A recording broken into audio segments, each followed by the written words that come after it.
I feel good.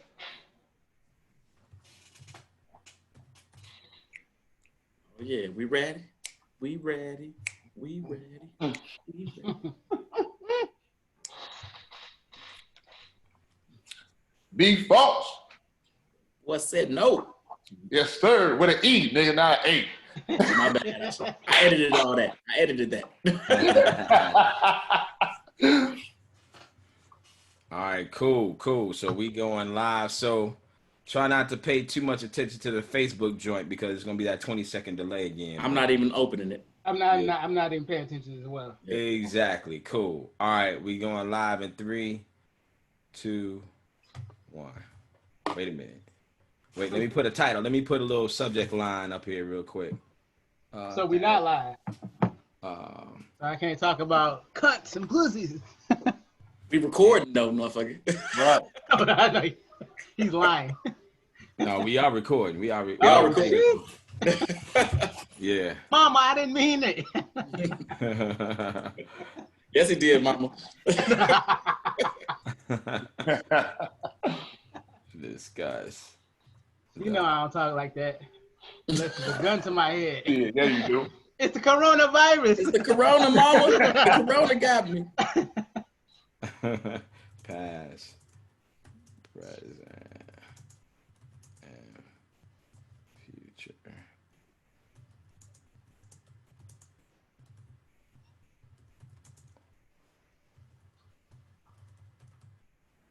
All right, and we're going live in 3, 2, 1.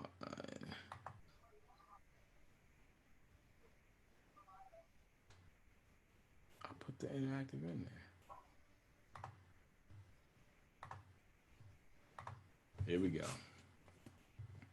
All right. What's going on, y'all? Hey, sorry for the delay. Had to make sure our text was right. But not up yet. Not yet. Give me 1 second. We live, baby. What's going on? Oh, yeah, we live, baby. We live. So listen. Welcome everybody to the first live video in the zone podcast. Your host, B. Foss, you know, your man. Hey, I want to welcome my guests today.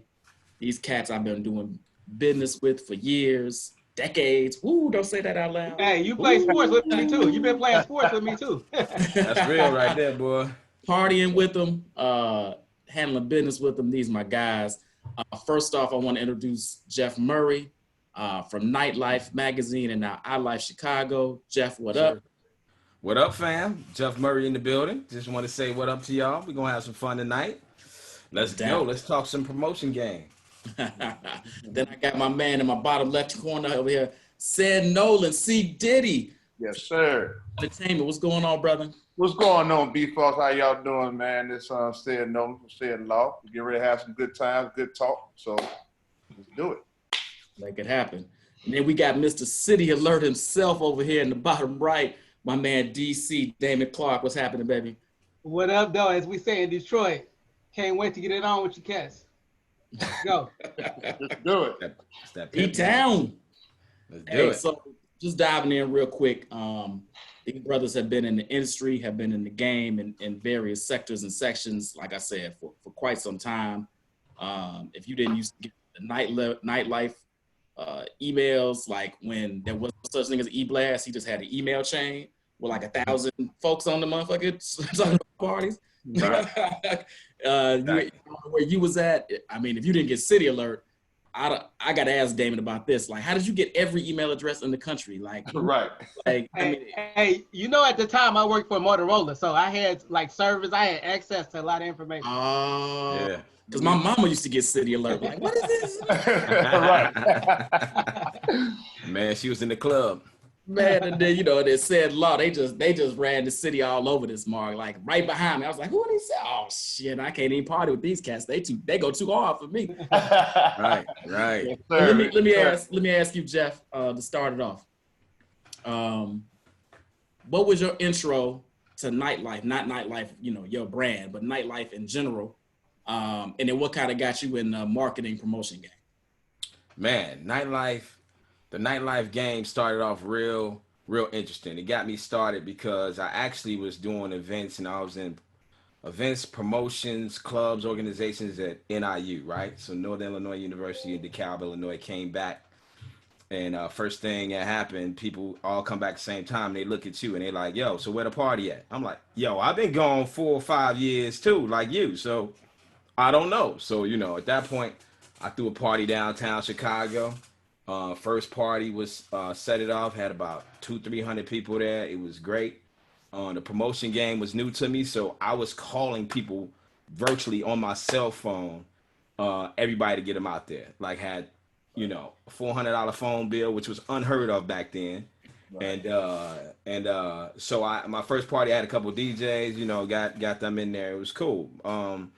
And then with that being said, I actually started started off with JB's Juke Joint was my first few events, was my name, right? And then I said, yo, I need to communicate with people. I started getting emails after my first event, and I want to communicate with them on email, which made me call Nightlife Magazine. So, that's how I got started. I pulled in Nikki Woods from WGCI at that time. She was doing entertainment news, and I'd be like, yo, everybody want to know about what the entertainment news, through the weather on there. And then I'll sneak my event in there too, and I'll send it out to everybody. So yeah, that's the game. That's how I got it started. So I basically was doing it to kind of promote my own events, because the only way to really promote them was like having flyers, and you were your own street team. I was on my own street team at every event, passing out flyers. Grab one of my boys, we out there passing flyers. I was like, man, this is going to be tough. So I thought right away, create some sort of email stream to promote my own event. And that's kind of how it built up. Because the first thing after I started doing that for a few months, I had someone came up to me and said, yo, how can I get on that Nightlife Magazine list, put my event on there? And I was like, ding! I can get paid for this. Right. And that's pretty much how it started off, man. It just fed itself. That's what's up. Ooh, no. Say it. What you got, baby? How you get mixed up in this game? Man, so I've been a connoisseur of throwing my own birthday parties for I don't know how long I can remember. Remember throwing a party for myself, man. And so it really kicked off when I was in college too, Western Illinois University. And as a freshman, I was a 17-year-old freshman. But I always wanted to, throw my own birthday party. So back then in the dorm rooms, you really couldn't have, there wasn't really a space for you to have a big birthday party. So I thought it was a real cool idea. We had a lounge on our floor. I said, you know what? I'm gonna go ahead and throw my birthday party in the lounge area. Was it restricted? Of course it was. Because you had the RA, we had speakers, it's gonna be loud. And then in my dorm room, you had to have a key to get on the floor. Right. So I was like, how am I gonna get people to actually come to my floor to have a party or celebrate my birthday with me? So I designed a flyer. I had people, passing them out. I passed them out, my crew passed them out. So I said, okay, this is how we're gonna get people up here. So they had to call, that when they came into the dorm room, they had to call my number, and then I had to come down and come get them. So I would say, okay, we're gonna do it in intervals. So every 10 minutes, who's ever down there, I'm gonna send somebody to come down and get you guys and then bring you all back up. You just running back and forth all day. Exactly. We did that for about an hour. Next thing you know, the whole lounge was filled with everybody. Yeah, people were going in and out rooms on the floor. They was in the hallways having a great time, man. So that's when I knew that I was able to get people to come and celebrate with me. So my birthday and throwing birthday parties, celebrating my birthday and throwing birthday parties is how I got into the game. And so when I left school, I decided to take it a little bit more citywide as well as a little bit more national. So I got with my partner Law, one of my guys, one of my frat brothers. Big Law, hey, fight. Yeah. So we got together and we decided, say, you know what? Let's go ahead and do it. So we kind of idolized Phil and Nate, where they was doing the best parties back then. Oh, So it's like, hey, you know, we thinking about it in the name of a company. I said, man, let's just go say it in law. My name, your name, we're gonna go ahead and pay homage to Phil and Nate. And that's how we got started. And our really first party was at Betty's Blue Star Lounge. You know, on Betty's Blue Star. Betty's. Yeah. Betty's. And we promoted something called Smooth Monday, something unheard of, man, because back then, this was like 1998, 99. And so back then, the live music was in, you know, so it was real chill. The chill things were in during that time. So we just like, let's tap into that market. So we tapped into that market, and then we just soared, man. And so we've been doing it ever since. We're talking about 22 years in the making, 22 years going strong. And it's just been a blessing, though, to have people to, you know, buy into your brand, right, and support your brand, and then being able to have some type of longevity with that. But how I got in was throwing parties for my birthday in college. That's what's up. There we go. That's what's up. DC, I know you got even a little bit more of a unique path coming from, you know, from Detroit, coming to the Chi. Right. Yeah, so it's kind of it's two different separate parts. One is the marketing part, and one is actually doing the events. So let me just like put them both together. So I moved here from out of college. Actually, I lived in Boston before I came to Chicago. Mm-hmm. So I'm living in Schaumburg, working at Motorola. Ain't shit going on in Schaumburg. So I'm like, man, I need to know what's going on. So I'm desperate trying to find out what's going on in this city. So I started putting together a list, and then the people at work, because we had a good Black community at work. So they were like, what's going on? I said, you always going out to the city. We want to know too. So I started making a mailing list, and that's kind of how it built from there. So it took them people, and they would tell their friends, my guy DC got this list. You need to get on his list, and blah blah blah. You know, then promoters. And I say Teddy Gilmore, he was like one of the first. He was like, dude, I see you got this following. I'll let you get in VIP. So I was like, cool. So I started doing the VIP stuff for a while. But then I started looking like, man, I got like 50 people I know in here. I need to make some cash off of this, you know? Right. That's when the whole brain thing came to my head. And then I had some guys I met out in Boston when I worked at Raytheon, because I do actually have a degree, have some education. Right. So one guy was in marketing, the other guy, he used to start companies. So we came up, so the name we're not City Alert, we're actually Clueless Enterprises. And each letter of Clueless, CLEW, stands for the founders, Clark, Lewis, Edie, and Woodford. Okay. You know? But our creation is City Alert. That's our main creation. I mean, we do other stuff on the side, web development. I mean, like I said, I got a degree. The other guys have degrees, so we do, you know, bring some other stuff to the forefront. But let's get to the party side. So we had been banging out doing the marketing for a while.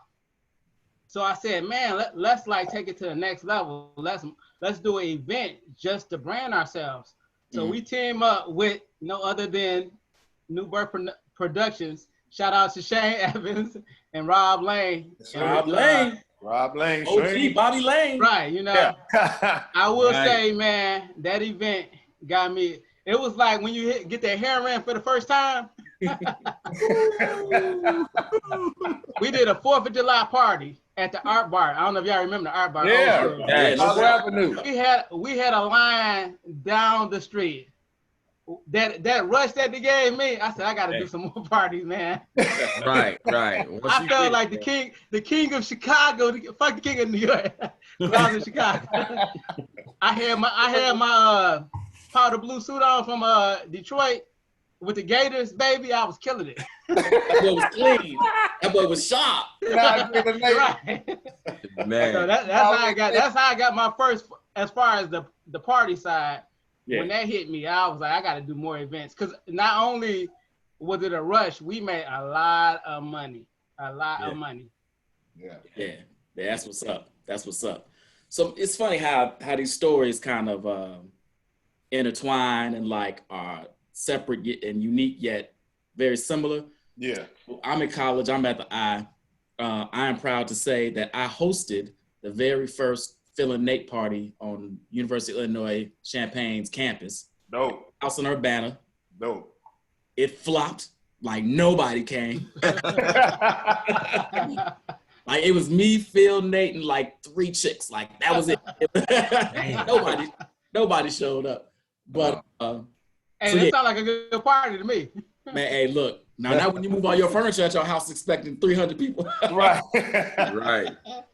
So, I wasn't really into the thing in college. And then I go to Ill State, pledge. And of course, as an Alpha member, Alpha Alpha Fraternity Incorporated. Yes, sir. They are. Your founders and, you get your weekends and all that. So, I saw the power of the party.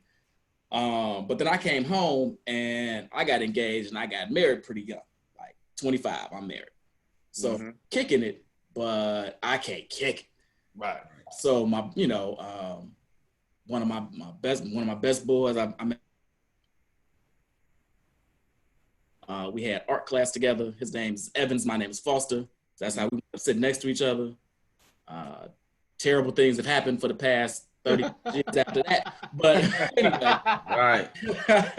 So Shane and Rob are already doing a new birth thing. And this is when you got Shane, Phil and Nate, you got Sipping on Sundays with Kenny Johnson and them. You got Teddy doing his thing. The parties at the Museum of Science and Industry. Love that. Yeah. The Fields building. And this is when promoting was less clubs and more events. Yes. Promoters would email pluggers out. There was street teams. And you went to a situation where you wasn't used to going.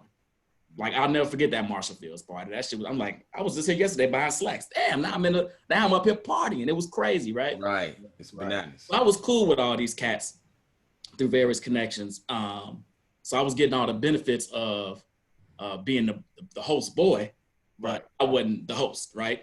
Right. So I'm bringing all my people. I'm getting in free. They getting discounts because they my people, much like you, DC. And after a while, I'm like, wait a minute. How much money had these motherfuckers made off me the past 5 years with me bringing my people out to kick it? Right. I'm sending out emails for them. I'm telling people where to go. I'm like, wait a minute, I got some cachet in this motherfucking city. Right. Exactly. I got this. So I got in the game late on the promotional side. It probably was 2004. Me and my 3 partners, got to give them a shout. My original partners, Darnell Burton, Maurice Walton, Michael Smith. We threw our first little happy hour at Tantrum. This is before Sean owned the motherfucker. This is when it was still owned by white folks. Right. So we were like, man, let's just throw a happy hour and see what we can do. I mean, we think we know some people in the city. I don't know if this shit gonna work. Not to say Tantrum is any, large venue, but we packed that joint out. And like you said, DC, we weren't charging, we didn't have no bar guarantee, we didn't have nothing. We just told people, hey, we're going at 6:00 at Tantrum on this Friday, come meet us. Right. We were like, oh, and like you said, like, oh, okay. So we did a couple of more happy hours, like at random spots. Again, not even trying to make no money, just telling folks to meet us at certain places. So the one we knew we had something. We took over Sushi Samba one night, and the manager of Sushi Samba found me. And I hear, you the one that got all these people in here tonight?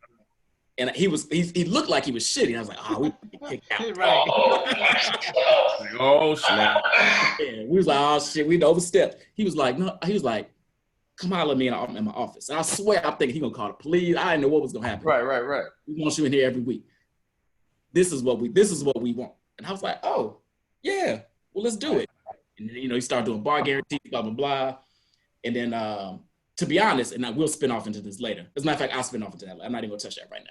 But anyway, that's how we got started. And then on the email side, promotionals on Collective Quest promotion, I never even said that, Collective Quest Entertainment, damn it.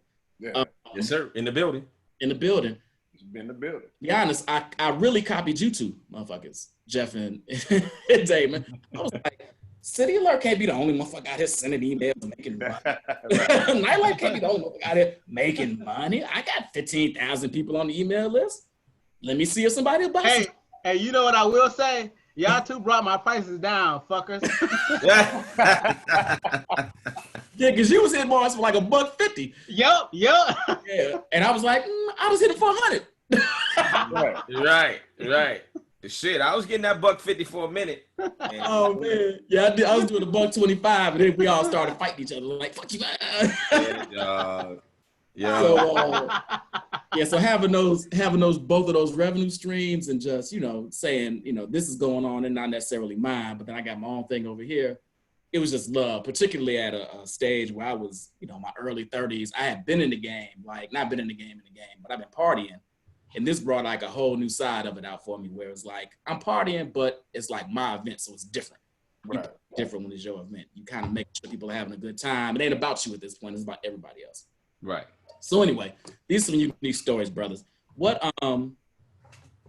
tell me about, and it can go back as far as you want it, your real intro into clubbing, partying, period. I don't care if it's elementary school, if you was in the kindergarten, pushing your trike up and down the block with a megaphone, talking shit, with a Mr. Microphone. I mean, whatever it was. What brought you in? What was your first introduction to like the party scene, Jeff? What? Oh, okay, Jeff. I would say my first intro into the party scene was a real party scene. I mean, you had your little stuff at college, but I wouldn't really consider it until I threw my first event in Chicago. So the first event was in Chicago at Cafe Bichetti's, October. I don't know if you remember that. Man, this is going to be a walk down memory lane, brother. It was crazy. Right. October 1997. So I grabbed the spot. It was a restaurant during the day. At night, then it had no business, right? So I walked up in there. They were looking empty during the day. This is when you start searching them out, right? You looking like, yo, this may be an opportunity because they ain't got no business. What they got to lose and try me out. And at that time, I knew Sean T. I don't know. I met him at a party, and he was like vibing with me. And I was like, yo, I'm about to throw a party because people keep asking me from my college where we gonna do the party at. I grabbed Cafe Bichetti's, and man. Went down there, and the owner just made it seem real simple. He was like, oh, yeah, I won't even charge you anything, right? I won't charge you a dime. Let's just do a bar guarantee about $5,000, and we'll be good. Like, yeah, that makes sense. $5,000, that sound good. Sound good. Dog, you thinking like, yo, $5,000, of course, he probably makes that with like a couple hundred, a couple people. Right. So I threw my first party, and that's the one where I did all the phone calls, ran my phone bill up. 250, 300 people.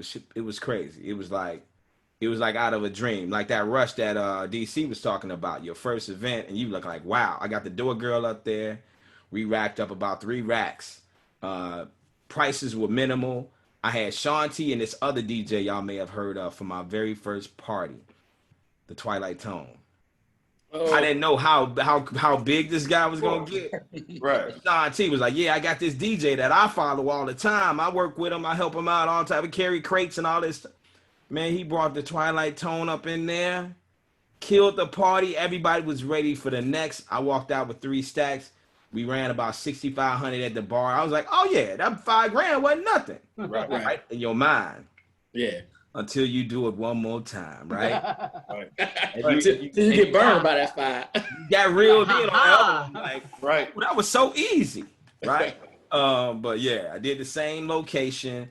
That was October. I did the same location like right after early December. My birthday was December 9th, so I was like, okay, this would be cool. It's like a week before my birthday, but let's go ahead and do it. I did it. It was a blizzard that night. And First Fridays also had an event. That gave me the first perspective of there is competition. First Fridays, no doubt.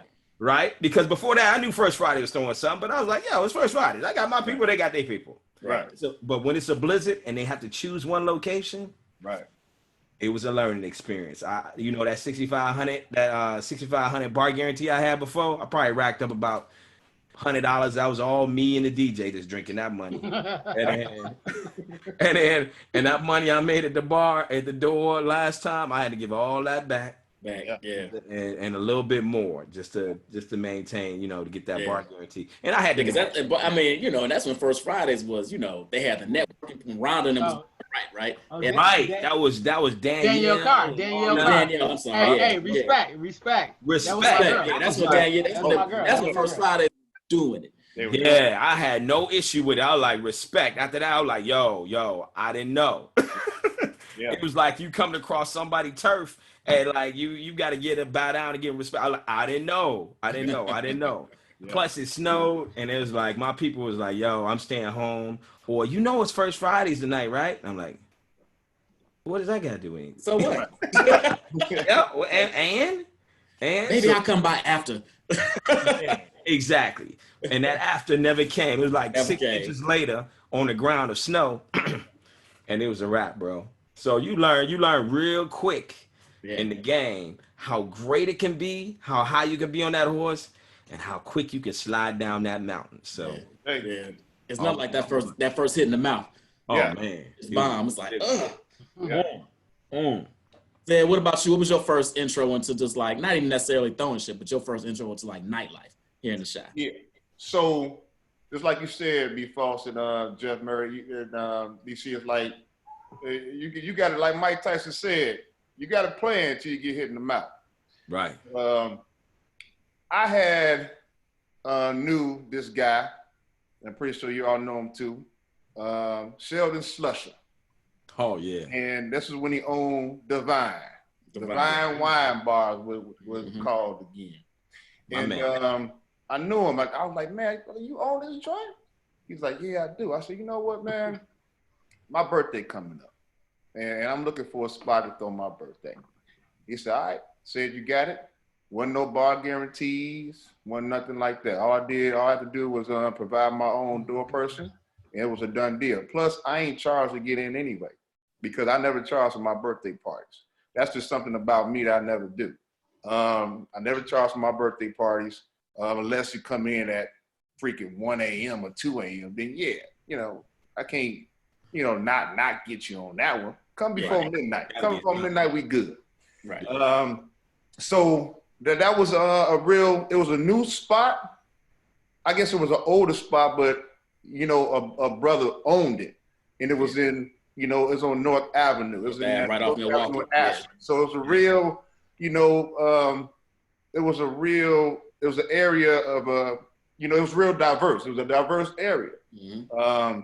So you had what was that, Red Dog right behind it. Red Dog. You had a couple joints right around the corner. Cinnabar around the corner. Up Tea down the street. Or whatever. So I did well during on my birthday. Packed the house. I always have a theme. It was an all black theme or whatever. So everybody liked themes. So we had a good time during that time. So that really kind of introduced me to the nightlife. But I had a similar situation like Jeff when I was doing every Fridays there, and it was a time whereas it was a blizzard as well. And me as the host and the promoter, so I was like, I ain't trying to go there because it was too messed up outside. I'm like, I ain't going no damn well. Yeah. But I had invited a whole lot of people. So my thing is that I have I make a lot of personal invitations. I got a long list of Rolodex individuals that I know it's going to support me. So if I say, hey, I need you to be here, they coming out. So I had invited a whole lot of people. So I said, you know what? My people going to be there. Let me go ahead and go through the snow and be there. So I'm thinking, I wasn't even expecting everybody to be. I wasn't expecting nobody to be there. I was probably expecting maybe 10 or 15, maybe 20. We have a good time call today. I rolled up there, man. It was a line down the street around the corner to get into Divine Wine Bar that only hold about 150 people at best. They can get into that doggone party on Friday during a blizzard. That's when I knew I can do this shit. And I can do it, and I can do it very well. I can host things. I can invite people. I give them what they want. I'm able to provide a grand service for them to come back for more. So Divine Wine Bar is what really introduced me to the nightlife. And I was all around the city doing stuff there. The Art Bar, I did parties there. I did parties at, at the Hyatt Regency. They called it back then what they call it back then, B Falls, where it was in the front. It was like it was a big ass space. McCormick? What's that again? You talking about McCormick? No, the Hyatt Regency on Wacker. Wacker. Oh, on Wacker. What they call that little area with the restaurant area before they closed it down?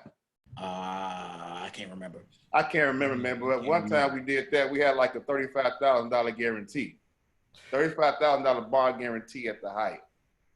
Bang this shit out. We did about 50 grand at the bar, and did about 2,000 at the door. Yeah, them high motherfucking New Year's Eve parties, boy. Them Exactly. You know. So we did it. So that was my intro. Divine Wine Bar was my intro. Shout out to Sheldon Slusher for letting me come on right there. DC, you got to be a little bit more unique, not even being from Chi. Yeah. Right. So it's always kind of been in my blood. I come from a party family. Okay. We don't wake up till like 1 a.m. You know what I'm saying? No lie. My parents, if they watching, they got a full bar in their basement, dance floor, disco lights, fog machine, everything. We party all the time there. That's all we do. Whenever I come back home, I got my DJ equipment there and here, and then we go. You know, that's all we do. But anyway, to your story. So we got Canada in Detroit. So you can go, it's right across the border, Windsor.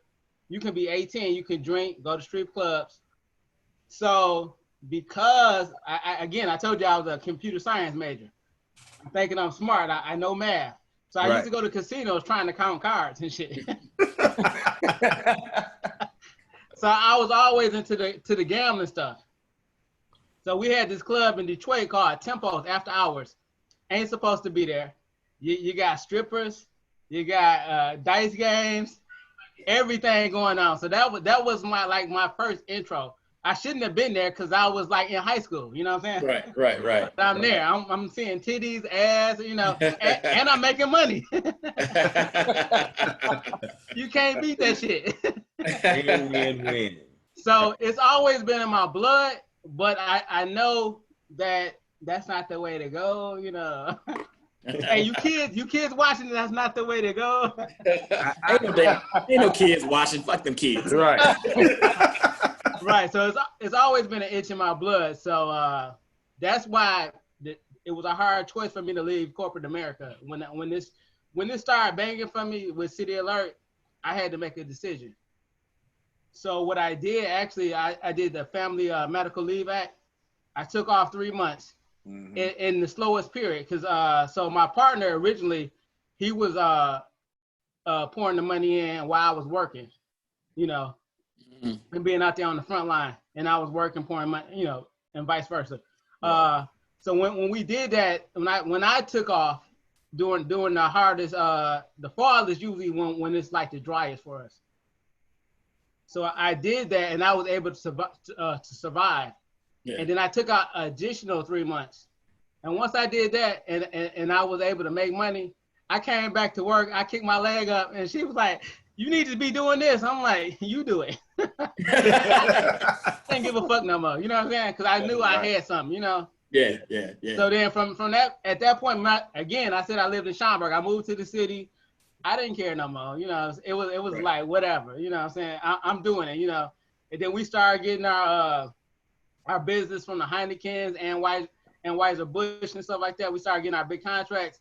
So I didn't care. And, you know, I was like, let's do this. Let's put our, you know, our whole heart and effort into this, you know. But again, like I said, I already had the itch from my bloodline. We love to party. You know what I'm saying? Right. That's what's up. That's what's up. You know, you lead me to it, I'm going to go. Right. It's crazy because so I got a couple of years on all y'all. So I'm getting back for some of my old Chicago heads. So I'm in high school. And this is when, and I tell my son this, I got an 18-year-old and a 15-year-old, and I tell them this all the time. Like, y'all just don't know. Like, sound like an old man and blah, blah, blah. I said, but this shit, y'all don't have shit. Like, you have nothing to do. When I was in high school, I'm going to Heroes and Medusas. Yes, sir. A's. and Mendel Bi-Level and the Bismarck and like we got legit clubs like Medusa's, AKAs from Northside. These are clubs. Right. We go to in the like from 4 to 11 or 8 or whenever they kick us at 9, and then then it'd be a club. Right. Even sometimes they just shut that motherfucker down and they just cater to us and it's high schoolers out. Right. Kicking it in a club. It's nuts. You at the Bismarck kicking it. Like so being out was a thing. Like, now they go like, I got homecoming dance and blah, blah, blah, blah. We had that little shit too, but that shit was lame to us. We was like, that's cute. Like, my brother homecoming came, so I guess I'll go check him out. But I can't, I want to go to motherfucking AKAs afterwards. Fuck that. Right. Mendel Bi-Level, anybody out there that knows about Mendel Bi-Level? Oh my gosh. Mendel Bi-Level? Yeah. Oh my gosh. Team in awe of Frankie banging nuts. So then you get, you graduate, you go to college, and obviously college is, you kicking it, no doubt. Wherever you went, you kicking it. But then you come back home and you got the IIT parties. Yes, sir. You got the Riv. Yep. You got the Edge of the Looking Glass. You got the Warehouse. Mm-hmm. And these are spots where you can. These are clubs where you going and you ain't even 21 quite yet. Yep. Kicking it, partying, legit. So these are really my first intros into it. And then I got an older cousin, and a lot of us probably got this story. I got a cousin who's probably 4 or 5 years older than me. And his mom worked for the DMV. Mm-hmm. So she got me she doctored my birth certificate. Oh, beautiful. So I'm 16, 17 maybe, and I got a 21-year-old driver's license. And this Mark is taking, this is her son, he's taking me to Chic Rick's in the Copper Box. What? And now I'm old now, so maybe the baby face don't know ain't what it used to be, but I look like I'm like 8 when I'm 16. Like, Right. like I should be I ain't got no face. I'm just not getting facial hair. So they looking at my ID and they looking at me and looking at like, this can't be real. But my cousin was there, so it was like, Deontay? They were like, he's like, my cousin, they were like, fucking good.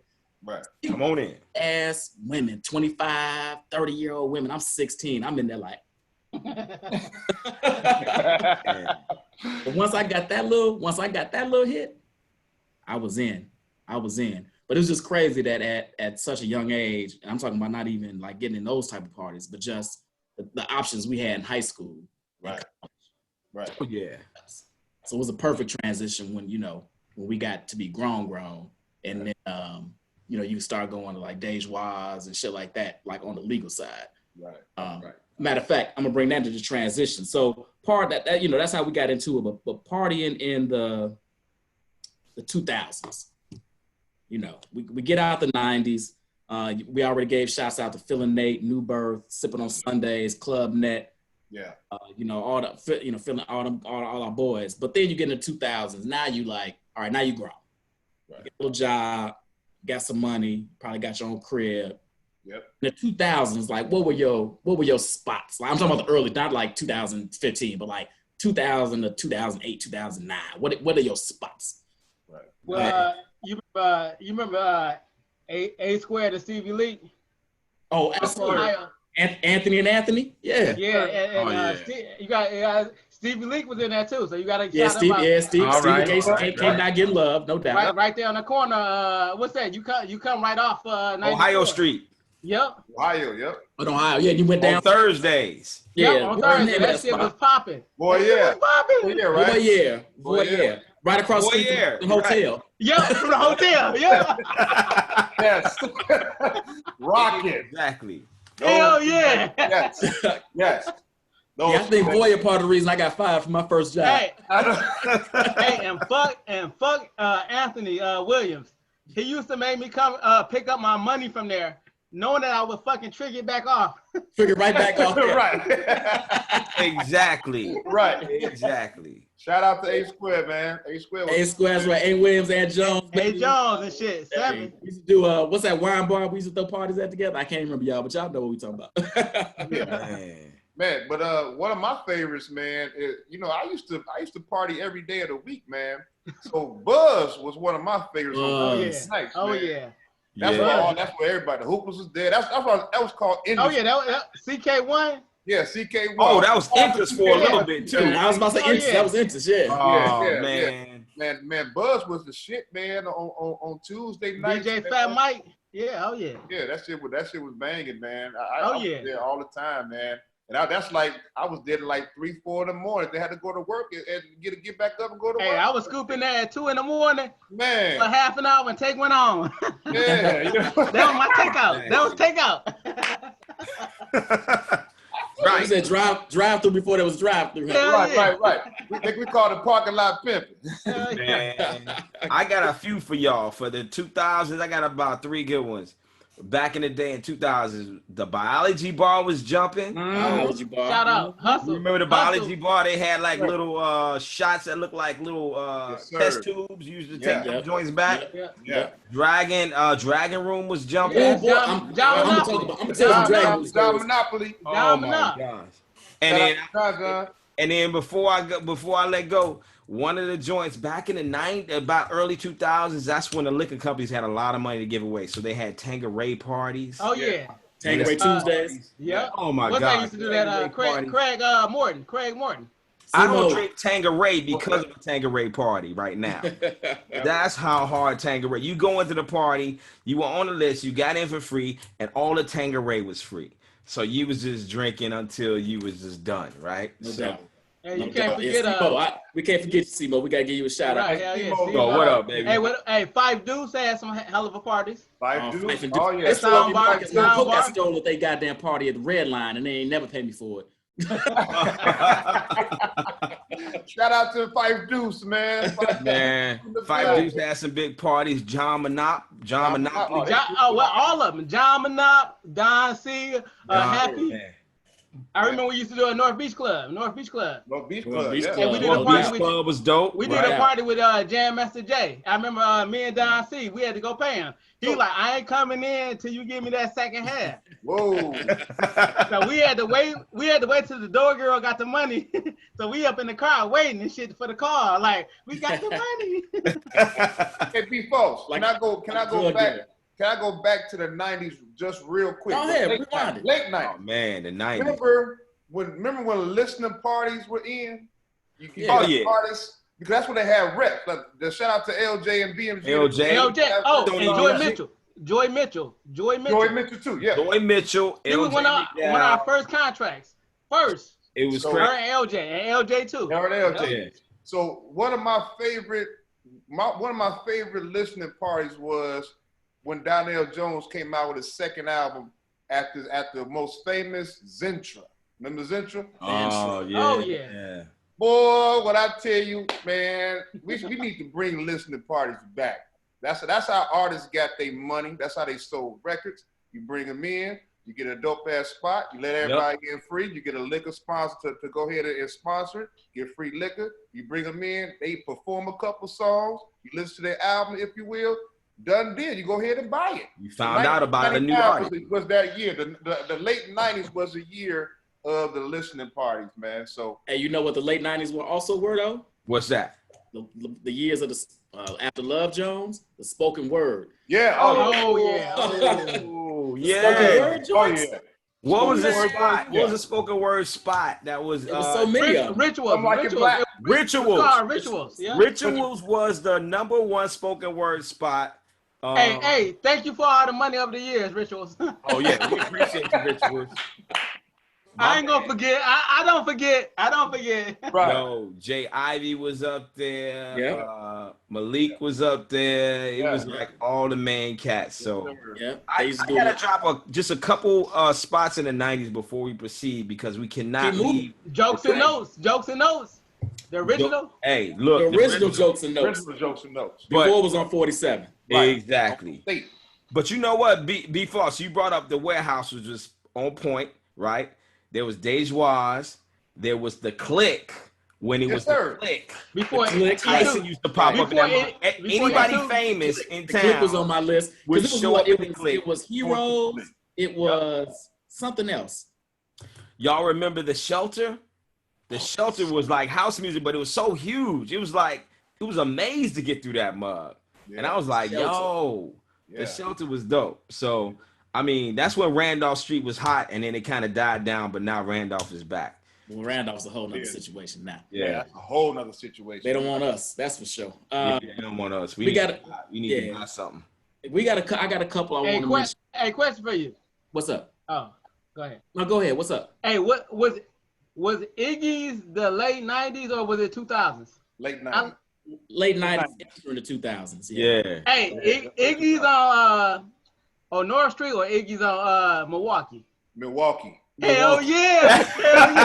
right. That was the after party, man. When you moved on North Street, I started fucking with it. Party right there. I didn't fuck with it when it was on North. When it was on North. Right. Who cared about North? We needed to have. Hey, it was on Chicago at one time too. I remember I was there. It was. Like it was. Yeah. It was. Yeah. Iggy's, man, We dog. left out a couple. So we mentioned Dragon Room, but I got to personally bring it up again. When Shane and Rob, and even when Fred, Steve, shout out to y'all too, when they got involved, Saturday nights, that was my personal playground. There was nothing better than like being a promoter, but you weren't a promoter. Yeah. Right. And all the promoter privileges. Right. I had to worry about none of the bullshit. Exactly. Man, that used to be the joint. 3 floors, baby. 3 floors. Yeah, Three Dragon Room floor- was- Wait, and then there was a little. Ooh, I ain't gonna say this loud. Never mind. I ain't Hey, but y'all forgot. There was a little set. There was a little situation. Slicks. Like Live in before the the morning. fire and after the fire. You cannot forget Slicks. Can't forget Slicks. You know who was spinning up there that wasn't legal at the time? Timbuktu. I'm about to say Timbuktu. Yeah, That was what's in his there when he name? was like Protege. 19. Who like Hey, that 18, was Twilight Tone's protege. Yeah, exactly. So we used to do Twilight Tone parties, and he would be with him. He was, Yeah. man. Right. Him, Sean, T, man. all like under Twilight Tone. Hey, question for you guys: what was the official name of the party that was at the Shed Aquarium with the wine and all that stuff that everybody used to go to during the week?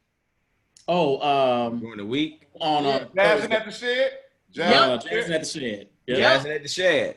Hey, we used to drive from Schaumburg for that shit. It's not over. Jazzing at the Shed still happening. Yeah, it's still I there. know, but it ain't like it used It to. ain't what it used to be, Yeah. though. Back in the day, oh, Jazzing at the Shed. On Wednesdays. Wednesdays. Yeah, not Thursdays. yeah, Wednesdays. back in the day, that was Yeah, like, dog. that was Yeah. a must. That was a must to do. Oh, yeah. Had to do it. Did we mention Cinnabar? We said Cinnabar, didn't We didn't say Oh. Cinnabar. we? Cinnabar, We ain't yeah. saying Cinnabar? We didn't say Cinnabar, nor did we say the spot Hawk. right off Cermak. What about Red No 5? Yep. Well, Red No Oh. 5. Well, you know what? Rando 5 might have been the last fist fight I got into. Fuck Rando. Buddha Lounge. Buddha Lounge on Thursday. I was just about to say Buddha. Buddha Lounge on we Thursday. were remiss if we didn't say Buddha. Now, if you crossing over into 2000, then that's when we touch Shrine though. Shrine. Well, I gotta get a shout out. Later 2000s. I gotta that's get a later. shout out to y'all. That's Missed the later promoters. 2000s. Y'all missed the promoters. The 2000s. A&O. I got Anthony Yeah. Lindsay. Oh, and, yeah. Anthony and Omar. Oh, Yeah, shout out- Anthony I gotta Omar, shout out- definitely. I gotta shout them motherfuckers out. Them my They guys. did Entourage. Entourage on Sundays. Remember Yeah. that? I didn't fuck with Entourage, but I know what you're talking Yeah. about. At that point, I was like, ooh, I might be a little too old for that shit. Yeah. They did Right. their thing for a while. They Yeah. did their thing for a while. No, they Anthony and Omar did their thing. Did their Right. Thing, man. Right. All right, so I think we covered most of them. I think the Red Line used to get some love. Jet Sky Bar, y'all remember Jet Sky Bar? Yes. I Jet do. Sky Bar was kind of Yeah. Wasn't that low key, but it had that airplane thing. Yes, sir. All Yeah, white. okay. All white furniture. Yeah, it was. that was mad by sick. yeah, the yeah, Beach yeah. Club, right? Wasn't that by It was right next Yeah, to the Beach Club. Yeah, they started like rotating shit. Yeah. That bar changed like every year was something different. But you gotta say Baja Beach Club though. Baja Beach Club. Right now. Yeah. From, And I think it was Ice Bar. Ice Bar. Oh yeah. Yep. Bar. You can't forget Ice Bar. Get Ice Bar. Oh, yeah. But fucking Cinnabar, and then we're gonna shift to the later 2000s. Cinnabar was definitely some shit you would only do when you was young, because it was only that one way in, one way out, that little narrow ass stairway to get into that basement. Right. Man. Way to get out that basement unless you went back up that narrow ass stairway. Yep. There was a fight or a shooting or a fire. It was over. It was a wrap. Well, hey, That's E2, and you know what happened at E2. Well, now we know what happened with E2. Yeah. Yeah. Exactly. But All right, that hadn't happened before when we was in Cinnabar. Right. Cinnabar was before E2, so we didn't know. Absolutely. And that's one of them spots, you know, as I got, even then I was kind of looking at it like, I kind of hang upstairs more than I go downstairs. Right. Like now I wouldn't even go in there. I'd be like, oh, hell no, I ain't going there. No way in hell that's going to happen. All right, so then we move. All right, so we hit in the late 90s, the early to mid 2000s. And then it kind of, so I was going to make this point earlier, and I'm going to downshift into it. So back in the day, events were events, right? Like, so there were clubs, obviously. But when it was through events, well, here's what happened. So promoters wasn't really getting in clubs, right? Clubs were just like, Deja didn't need Teddy Gilmore to come in there and do shit. Like, Deja was solid, right? So Teddy would have to find different venues to do stuff. Same thing with Phil and Nate, same thing with New Birth and everybody else. So then it kind of downshifts into this mode where it's like promoters got in clubs, like they got residencies, right? So now they promoting in clubs, and it stops becoming kind of these, and they would occasionally do special events, but it stopped becoming events, and it just became partying. And then, and I'll be honest, I'm on part of my piece in this, everybody, so you still got your kind of top line promoters and you got some other folks. And then you start kind of getting everybody thinks they can be a promoter, right? Yes. Yeah. Everybody thinks they can fucking throw a party. Yes. And what happens is, so you still get hit $10, $15, $20 at the door no matter where you're going. $30, shit, $100, you get that too late on the right night. And then motherfuckers start doing the bar only. Start getting pieces of the bar, 20% of the bar, 25% of the bar, but you're not charging, right? Right. And you know what that's about, right? They just try to get some pussy. They try to get pussy. That too. And they didn't have the money to do the bar guarantee. They didn't high security. These some motherfuckers off, you know, these low rent ass niggas didn't really have no money. Right. Following to make the guarantees. Right. So they could say if I got 20 people in here, I made $100 off the bar. But it completely undermined how we as promoters, and we had to fall in line with it kind of sort of by the time I got in the game, had to operate. Yep. Right. Because you couldn't hit marks dead in the mouth for $30 anymore because they could go to solo 15-30, you know, and for free. Yep. And the promoters just making money straight off the bar. So right. It changed how we partied a little bit. And it started breaking up. They were like, you knew on Saturday it was this or maybe this. Yep. You had your options. Depending on the crowds you were looking for, the age range, the music, you had your definite spots. Yep. And all these little promoters came in, little fish started eating at the pie, and now you had 12 different places you could go, and nobody could really win because you had all these different options. Right. So it just changed how the game went. Yeah. And that shift. But saying all that, where did you all start hanging out, like in that later 2000s, 2008, 2000 to like 15 range? Well, you know what? I very rarely went out. I did a lot of the house parties during that time. So, I mean, when you look at it, you know, I didn't really, you know, I've never had to really pay to get in anywhere because I was a promoter. And I knew the promoters. If I didn't know the promoters, I knew the security. If I didn't know security, I knew the general manager of the club. If I didn't know the general manager, I might have known who was the face talking about they the owner, if you will. But the door girl. The door girl. Somebody, I knew somebody was gonna get me in. If I had 2 or 3 people, I had to talk to them up front. You know, let them know I'm on my way with 2 or 3. Just let me in, we good. So I selected where I would go. Whether it be an invitation, a special invitation for somebody that was doing something at a spot, if they said, I need you to come here, then I'm coming.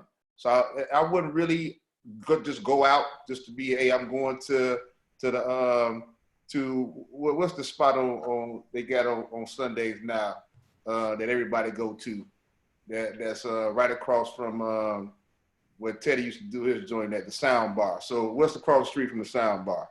Bevy. I'm not going to Bevy. Bevy. Yeah. I'm not gonna say, yeah, I'm going there. That's my joint. I'm going there on Sundays, y'all. No, not at all. Nothing against Bevy because they killing the game. Shout out to Bevy. Shout out to the promoters that do Bevy. But for me, I do more intimate crowds. So if I want to do something, I invite people over to my home. Or I pick and choose where I go based on who is actually promoting or you know, publicizing this particular event. So my stuff is it's a hit or miss with me. So there isn't anything that I'm going to from 2015 to now. Like that's my spot, this, that, and the third. I know about it, but I don't go there unless I'm VIP, unless I know somebody that's doing it. And if I'm not going out, I'm inviting people over to my home, or other people having house parties. I'm going over there doing, you know, having a good time with them. Yeah, Jeff, Right. think like so 2000. We getting a little older. How far we going? Game How far we going back? Like 2010 or something? So like 2008 to like 2015. All right, so 2008. So at that point, you start things not like really tailored to what you want to do, right? So you was almost trying to create your own thing. Either you had some random spots you was like popping into, or and then this was my problem because you know I wasn't married and I'm still not married, so I was still finding spots to go to.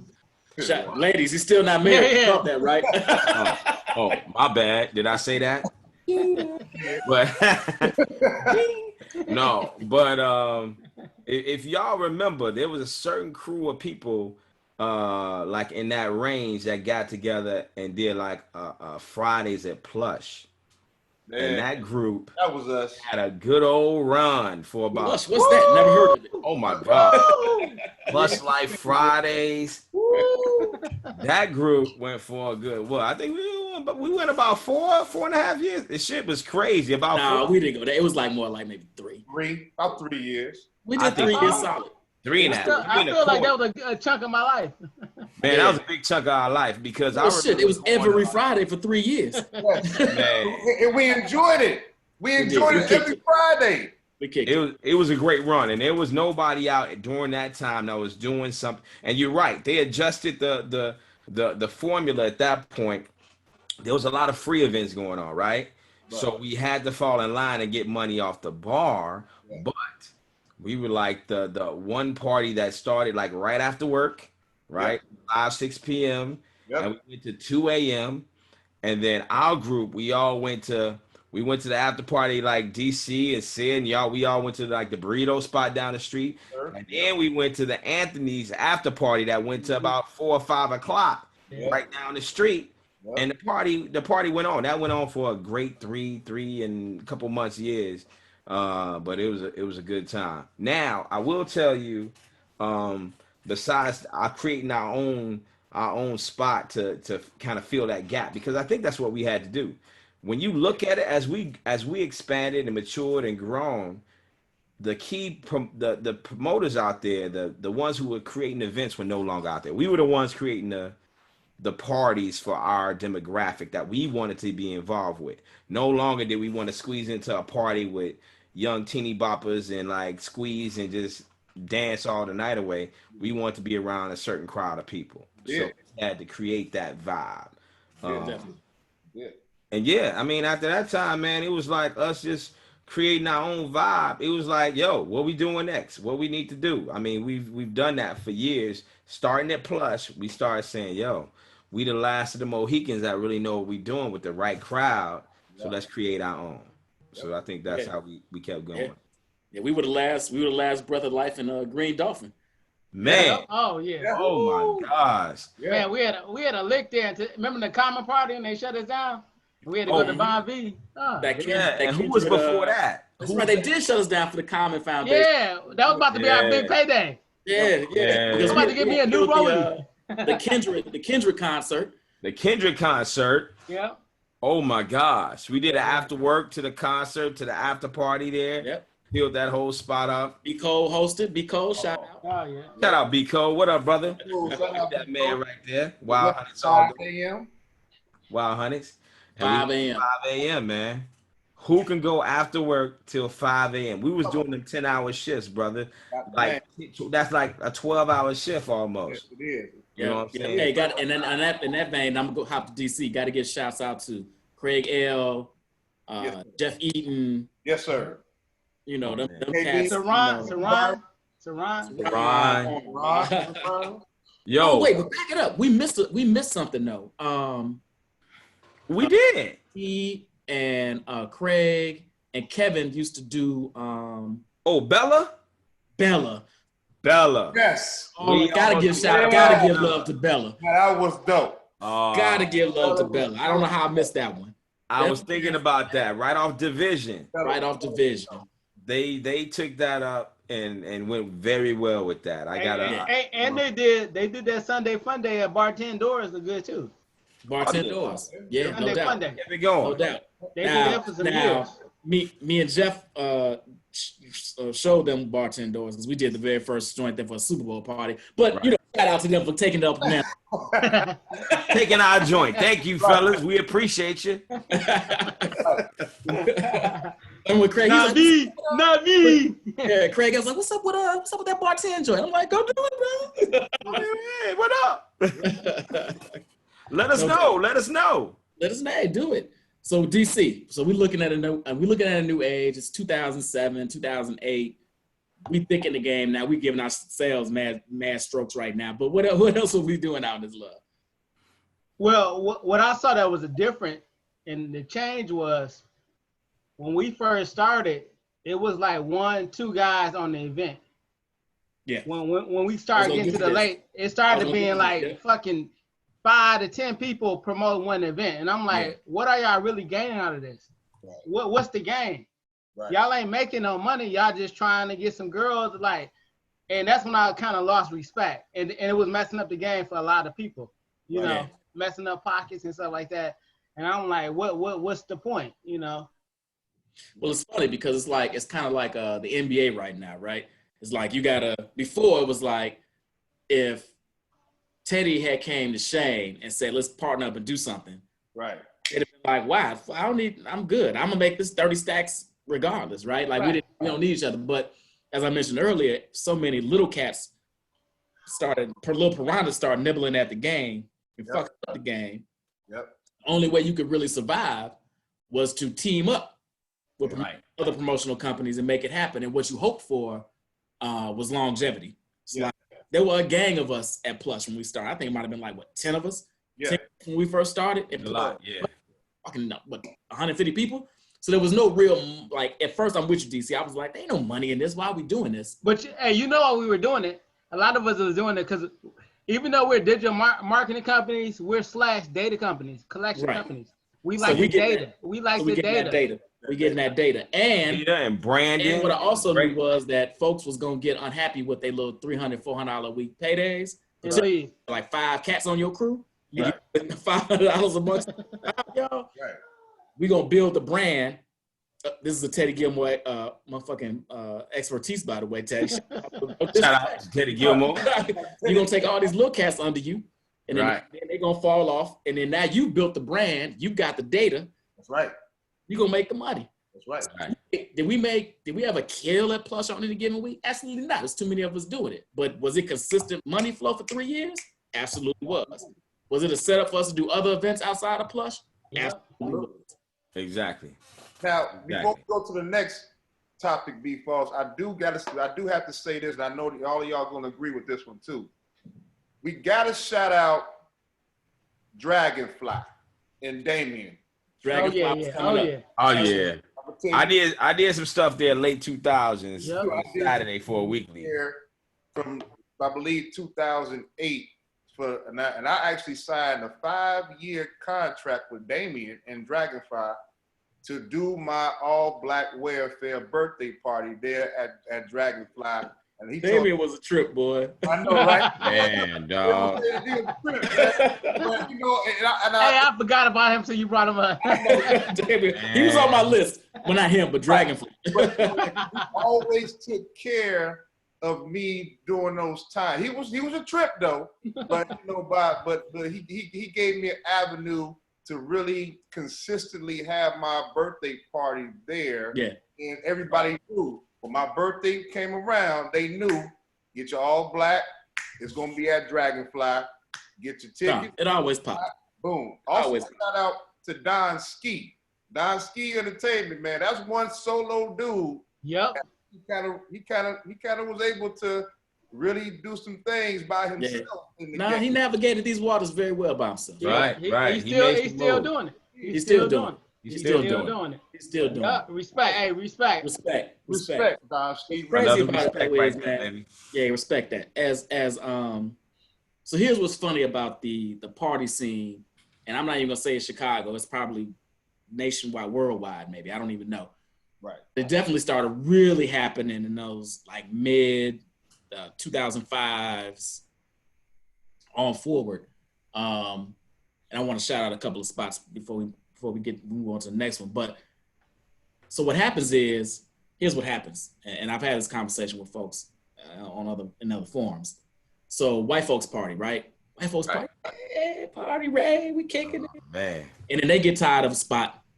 They start kind of dwindling down, and now the owners, managers, they looking for somebody else to come in and take that spot, right? Take that place.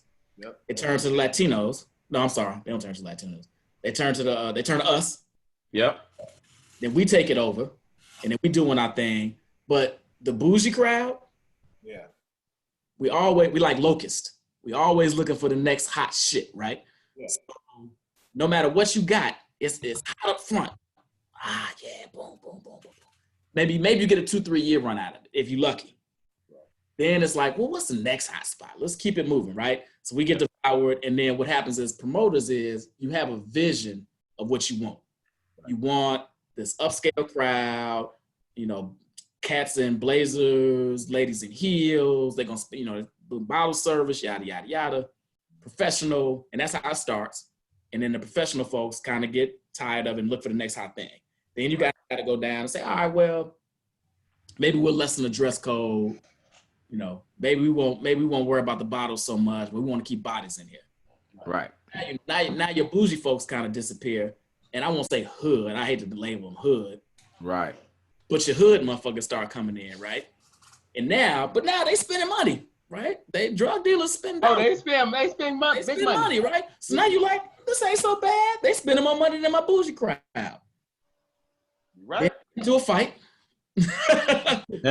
Stabbed or whatever the fuck, right? That goes left. And now not only have you lost the spot, you've lost your crowd. Yeah. Yeah. So, and then what happens? You get kicked out, you get moved out, and then they give it to the Latinos for a little while, and then the spot closes. Yep. Right. Then it's done. So when folks often have had this conversation and ask me, they're like, well, why can't we ever have a spot that lasts? Why can't we have anything off Stony Island that's consistent? I'm like, well, one, because you bougie motherfuckers don't support it past 2 years. Right. Two, boom, that's it. You bougie motherfuckers. Y'all stay in the spot for 2 years. We can keep some shit going. But if you put around looking for the new hot shit, we'll never be able to do it. Right. Exactly. Do it. But the 2000s, the mid 2000s, late 2000s, I should say, until maybe 2015, and even going into now, for us, or at least for me, the scene changes because now rooftops kind of become in vogue. And I'm on some of that. Touch the Sky Tuesdays. Anyway, so day parties. Yeah. Day parties too. Day parties start kind of taking over rooftops. I'm even more prone to go to watch a game at the Den or Wednesdays at Dayton game for house music or whatever. Reds actually pop for a little while on Stony. I'm more on the right nights. I don't feel like getting dressed up. I want to do something casual, so I want to go do some warm shit on the rooftop and get a little sexy. Right. And sometimes on a Friday, I don't even want a Thursday. I ain't trying to go downtown to be bothered. Reds right. I'm gonna go there, watch a game, get some fucking fried fish and do the thing. But the whole demeanor of how everything happened, the big club, and then let's not forget, Kate not shout out my white clubs. Then when I want to spend some real money, I'm going to the underground. Of course. You know what I'm saying? I'm going to them type of spots, and I'm really balling out because now I really got some money in my pocket, right? And I really got some money in my pocket. So it's like the game kind of changes a little bit, man. And I don't want to, disregard anybody that was doing their thing in that time because we was, I'm with Anthony's at Squirrel. We got Green Dolphin. We got Plush. Right. Partnering up with all types of motherfuckers doing different shit, man. But the the game is so broken up and muddied at this point to me. It's just not as geek to get out. Like if it's not making money, it don't make a whole lot of sense to me. Right. I don't know if y'all fell into that kind of vibe as well around that time. Mm-hmm. Definitely. Yeah, I would say like, and you talking about the most recent 2000s. I would say a lot of the energy start going to more of a starting early in the day, right? So more pre-parties. Summertime Shy really locks in, right? So now you're looking at the Hyde Park Brew Fest.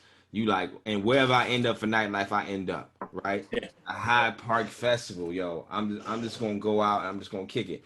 When is Yeah, the then maybe I wound up at the. So good point, Jeff. Good segue. you know? Now we get into 2015 to now. Okay.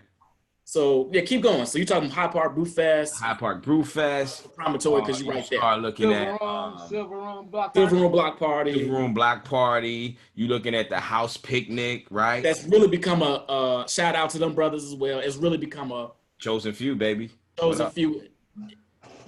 I'm torn on where chosen few with. I know. I support it. I support it. You monetized it. You should have. There was no reason you should have been doing all that work you were doing and still passing a little hat around. Yeah. You know what I'm saying? For people to put $1 in, $5, maybe.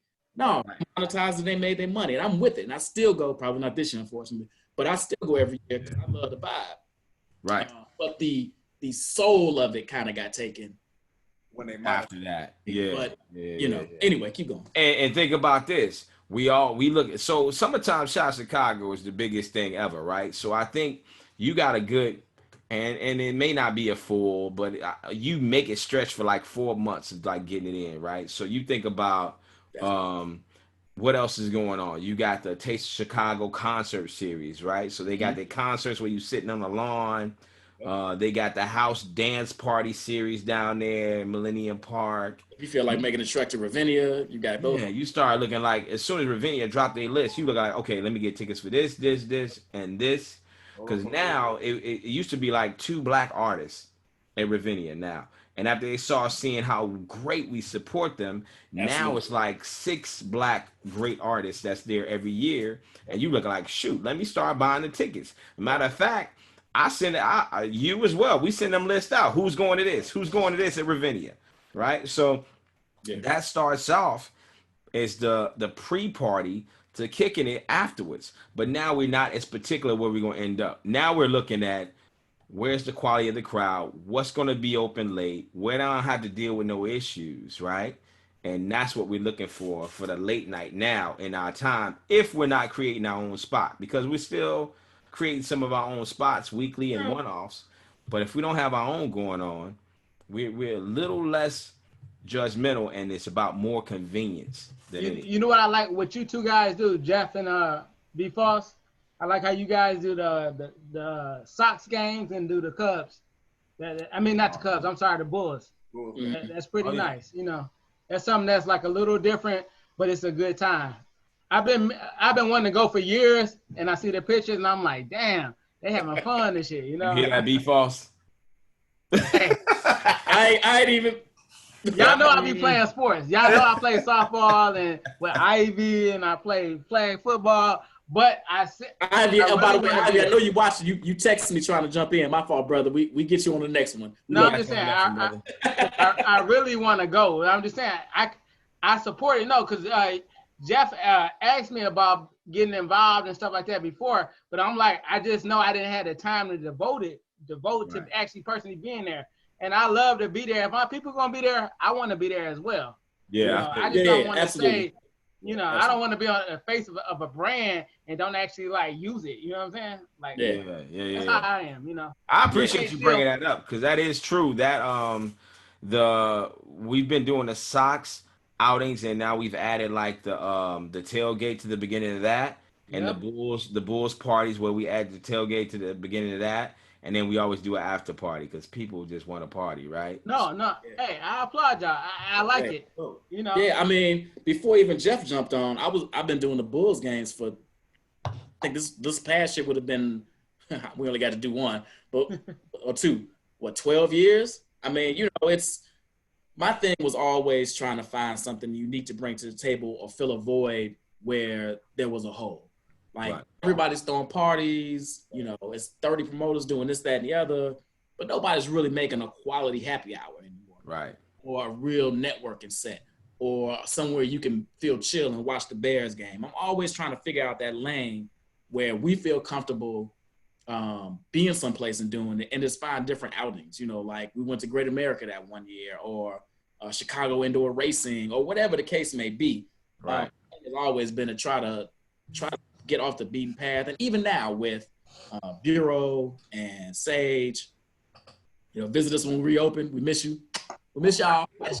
But even then, when I'm hosting, I try to make it a unique event. Or when we're hosting, we try like the New Year's Eve situation we did at Stage. Eve of the Eve was beautiful. Eve of the right? Eve. That's that was fucking nuts, right? It's not your typical thing. Super Bowl watch party. That was bananas. Yeah. So yeah, I just the nightlife scene is it's weird right now, to be honest. And I don't know if it's because I've been doing it for so long and been in it so long and seen so many different or I'm just old. I don't know. It's probably all of it, but it's just unique right now and where we go and how we do it. So I guess my question to you all is, where do we see it going now? Like after COVID is done and we clear and everybody can get back out, how do y'all see this changing? Well, not a plug to. Go ahead, say. No, period. Say it, this group or just in general. Well, I think for our age group, it might stay consistent with how we design our events. It's not going to be a weekly thing that we do at a certain spot every week. We are going to capitalize on what's going on, like holidays, Eve of the Eve, New Year's Eve, or Christmas party, or Super Bowl, or anything Mardi Gras, or anything that's aligned to something that's a holiday that we know that's aligned to partying. We're going to create an atmosphere for our people as well as others to be able to join in, and that takes planning, but it's also strategic planning. When you're doing a weekly spot on a Friday or Saturday, it's almost a hit or miss now. You know what I'm saying? Because you don't know if you're gonna get 100 people or 1,000 people. But if you plan for each holiday, you know how many people you're gonna get when we do something for Mardi Gras, when we do something for Cinco de Mayo, when we do something for holidays or whatever. Christmas. Kentucky Derby. What's funny, what you're saying, I'm not to cut you off, because jump right back in, but it harkens back to the days of what I was saying earlier about how partying used to be. Right. Partying used to be when it was when it was New Birth and Phil and Nate and Teddy and them. Right. It was very event specific, right? Right. You still go to Days Wild and do whatever you're gonna do, but the big shit was when you really got out and put on your joints and went out, and that's kind of where we're falling back into. Exactly. It's always a circle. It's always a cycle. We're gonna go back to what works and what people enjoy, because we provide a service and we're entertaining individuals, because when it's all said and done, we are in the entertainment business. We are in the business of entertaining individuals, entertaining patrons, so they can be able to support whatever we do. They see our names, said Nolan, Jeff Murry, Brian Foster, DC. They're like, oh, that's the guy that did that party on that time. It was really good. He was very relational, very personal with me and all my people. Hey, we're gonna go back and support this guy. So I think it's going back to tailoring what we want to tailor to individuals and what's going on, so that way we are promoting events instead of just throwing parties. But for the newer individuals, like the new generation, you know what? I think they're gonna still do what we did when we were 18 to 30. Right? Are they doing it? Maybe I just don't know because I'm old, but where are they partying? What do they do? They go to Bevy every freaking Sunday. So look, so let me chime in because I think that's a great transition, said, because I think there's two phases to this, right? I do this. I call it BC and AC, and no disrespect to religious joints, but I call it before Corona and after Corona, right?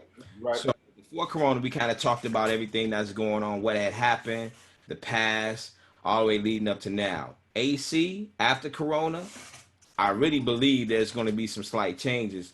But the younger folks, the younger generation, they're going to continue to try to do what they did BC, right? They're going to try to still party. Now, did they have masterful event planners where they had events? I don't think they ever did. The people here right now, they have promoters that are doing parties.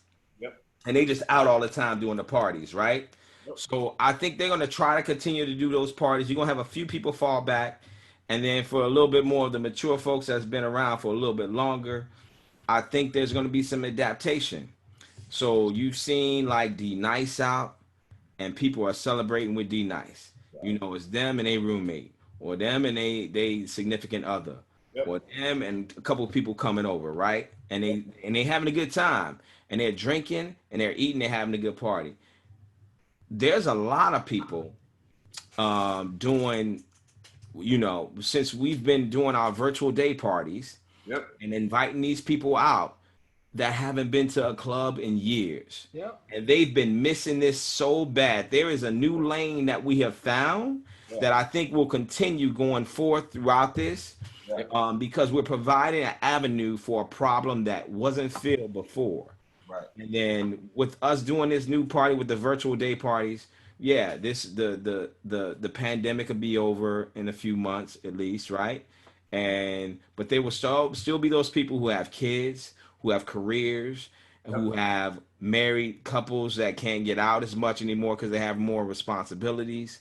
And we have a service that we've provided. We filled the gap that I think that even people that don't have the pandemic issue, we can still service them. So I think in the future, AC after Corona, we're still going to have people you're going to have more small parties and get-togethers. They're coming back. The get-togethers are going to come back. Mm-hmm. People are going to have a few people that they really trust and love over to the crib, and they're going to pull up the virtual day party. And they're going to be like, yo, here's the virtual day party. Let's order out. Now let's get Lou Malnati's pizza over here. Let's get some wings. Yep. Let's get our drinks. Who's going to pick up the liquor? We're going to get the liquor, and we're going to party together. And that's just how it's going to be, you know, going forward, because this will not be an easy transition. The thing about any type of habit you prove, after about 30, 60, 90 days, it becomes real life to you. And we're in this for at least 90 days. Yep. This is going to become a habit for people where they feel comfortable just partying from home. So I agree with that. Hey Jeff, you know what I was going to say? The key is, how do you tie in the actual parties with the virtual parties? How do you connect the two? Because that's what's going to be the big thing. And I agree. You know? Yeah, and you know how people think about how we're streaming virtual day parties. We're providing 2 to 3 DJs 1 to 2 times a week right now. We're giving that to the people. That's the same thing that can happen. People could be having parties. We could select a venue and have a party somewhere. And now we're going to say, hey, we're going to give you a live stream from that party with the same music. We're going to show you the crowd. You can drink and kick it a little bit. And instead of paying $10, $20 at the door, you pay $5 and your whole crew can be doing it at the crib. You know what I'm saying? Exactly. So there's all type of new access that we're going to be providing with the technology that was already out here. We didn't just create it in the last few weeks. We're utilizing it more. Can I give one shout out? Burn English. He's a he's a DJ out of Detroit.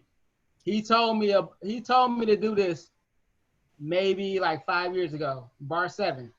He asked me to do this. He told me I had the platform to do this, and he wanted me to do this. But I just want to shout him out. I don't know if he's watching. We probably got about 10 people watching, but anyway, Burn English. 10 times 50. It's actually That's all right. That's all right because we gonna post the we record it, so we're gonna post it so you can tag him later. Right. Sure. No, I think you all make Yeah. shout out DC. He was a visionary, obviously. I think you guys make some excellent points. I think the game will change. Yeah. How people party and the venues they'll go to will never be the same again, and it's understandable.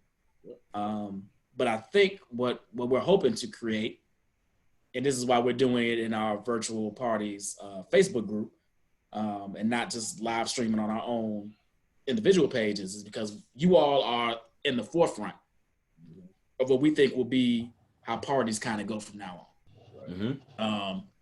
You know, it will be, you know, smaller venues. You know, you might, I really worry about my larger, not my personal, but larger clubs in general. Like, well, people get back out eventually and get over it, sure. But I think there'll always be this subsection of folks that weren't getting out in the first place. Right. And now, you know, that number will multiply. Yeah. Right. So, you know what?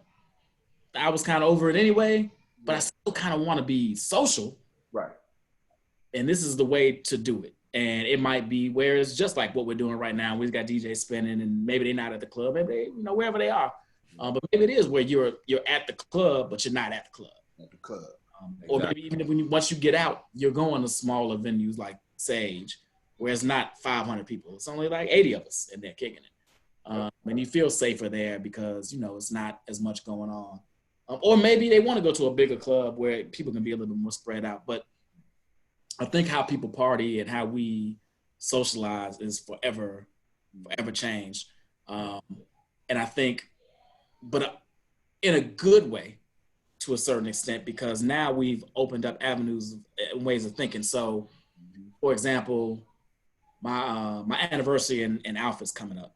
Right. And before all this happened, my head was, I'm going to go fly to where my ship lives. It's only two of us. And we're gonna party where he is and celebrate, and maybe our, you know, our pro fights will call us and our neos will call us and we'll say, hey, happy anniversary, blah, blah, blah. But it's really just me and him kicking it, right? Right. Go to his crib and kick it, fly to Florida and kick it with him. But now, and Sid was doing this yesterday, now it's a different situation. Now it's like, okay, I can't do that. And maybe even if I could have done that, now I'm thinking different. Now I'm like, all right, baby, I fly to him and we kicking it, and, you know, whoever want to come can, but whoever couldn't, now we're going to get on a Zoom chat, and now it's 30 of us celebrating our anniversary differently.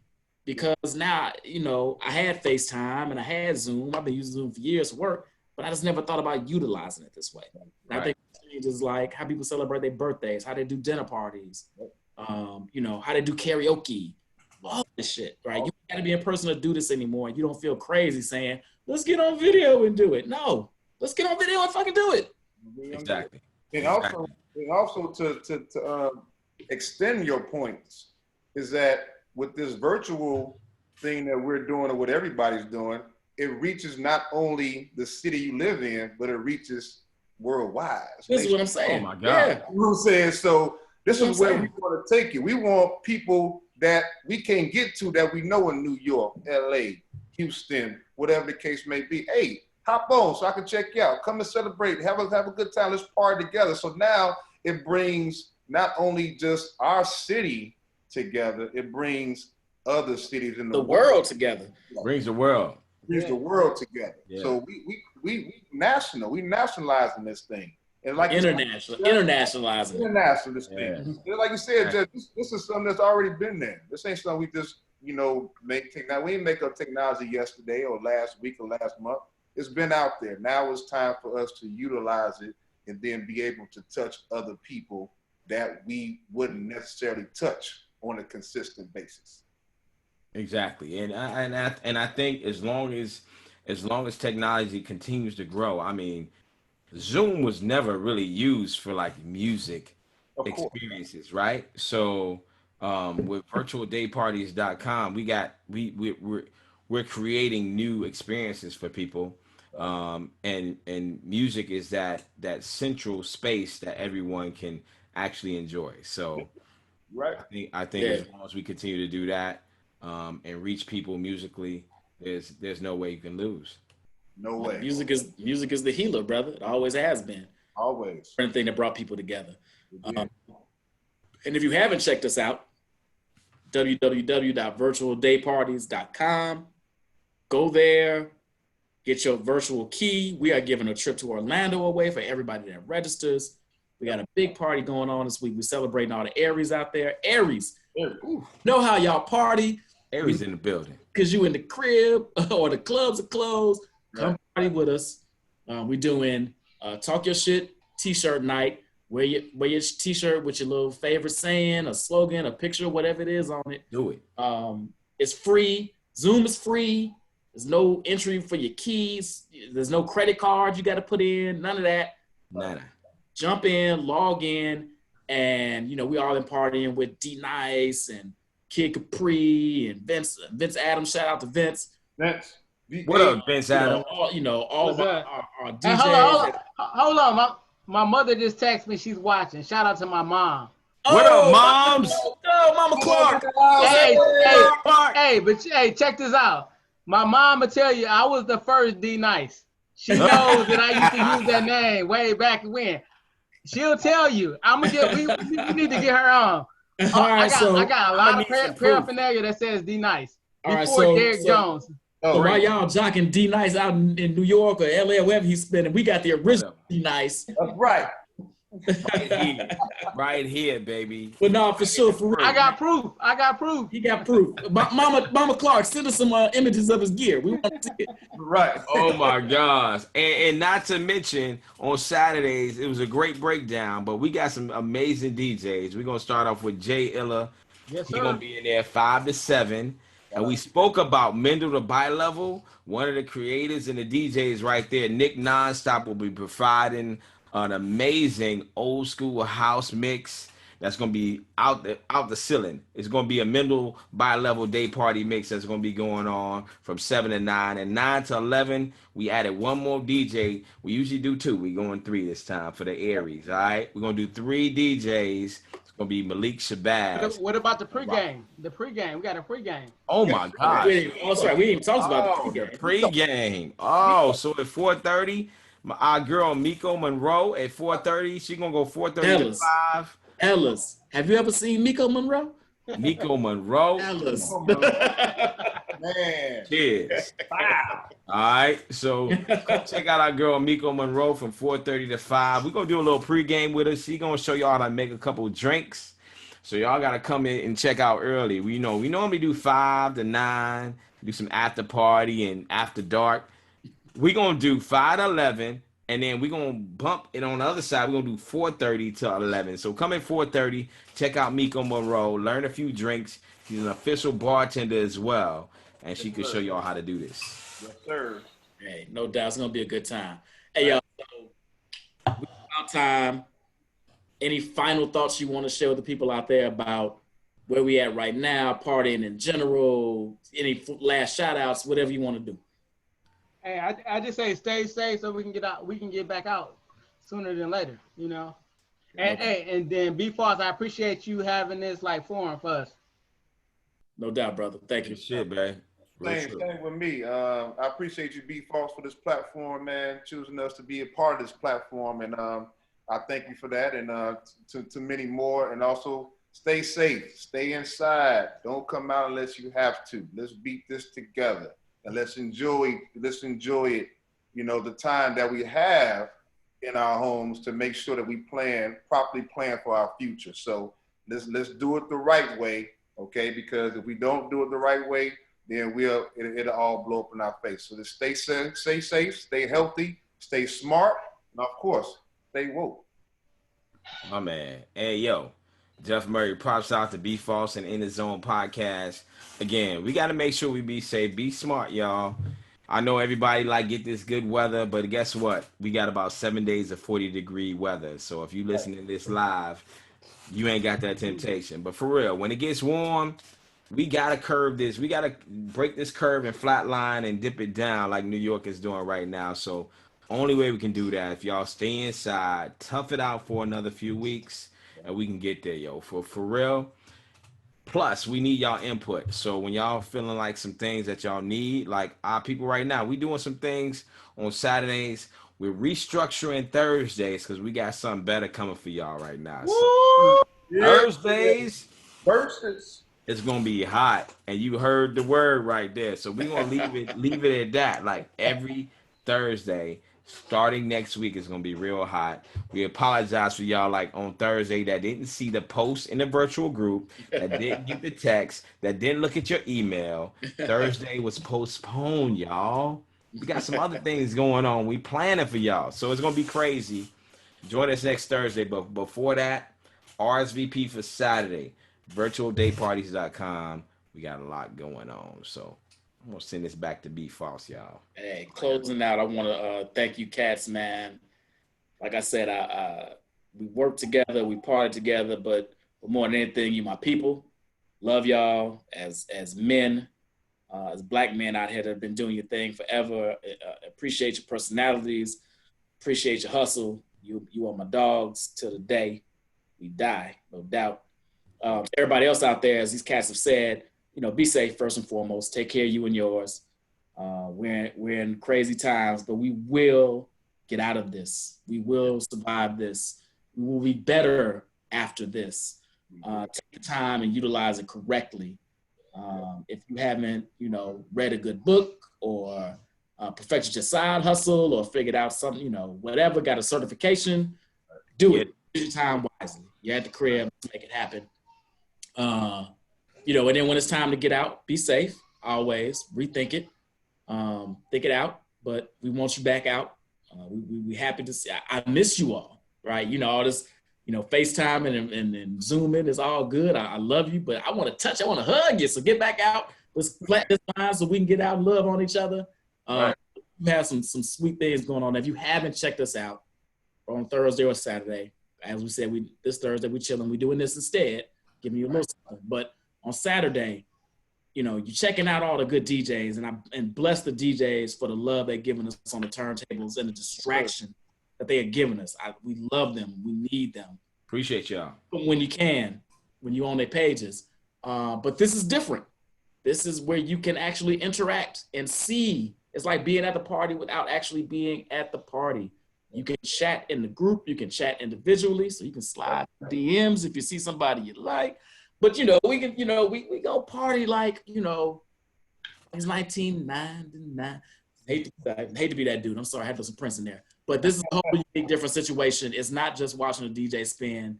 It really is a virtual interaction of a gang of cool, great people from across the world. Not across Chicago, not across the Midwest, not across the country, across the world. We've had people from South Africa in, London in, Italy in.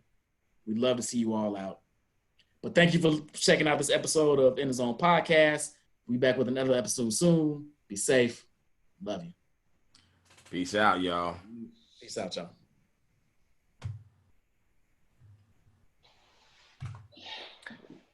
Hey, you got pretty good feet.